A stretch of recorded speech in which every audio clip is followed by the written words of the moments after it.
Chapter 1. The Unseen Pattern. The smell of her mother's jollof rice, a rich, spicy aroma that usually meant home, safety, and love, today tasted like ash in Amara Jones's mouth.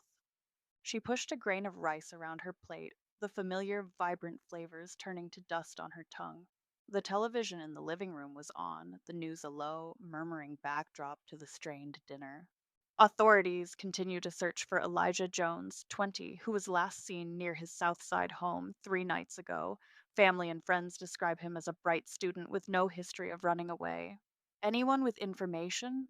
Amara's fork clattered against her plate. Her mother, Brenda, immediately reached for the remote and muted the broadcast, plunging the room into a sudden, heavy silence. Raymond, turn that off. Let's have a happy dinner. Amara leaves tomorrow. Her voice was too bright, too forced. Her father, a large, gentle man with hands worn from years of fixing what others threw away, sighed but didn't argue. She's right, Omomi. You need to eat. Big day tomorrow. Amara couldn't look at them. She couldn't look at the empty chair where Elijah had sat just a week ago, laughing, stealing food from her plate. His absence was a physical weight in the room, a ghost they were all desperately trying to ignore. Elijah wasn't a runaway. She knew it in her bones.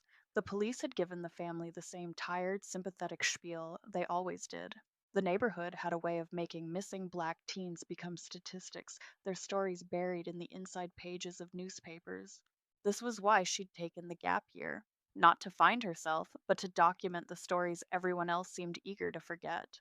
Her blog, The Unseen Pattern, was an encrypted digital tomb for the lost. And now, Elijah was part of it.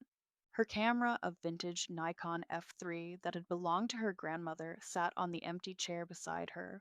Its weight was a comfort, a tool of truth in a world that preferred comfortable lies.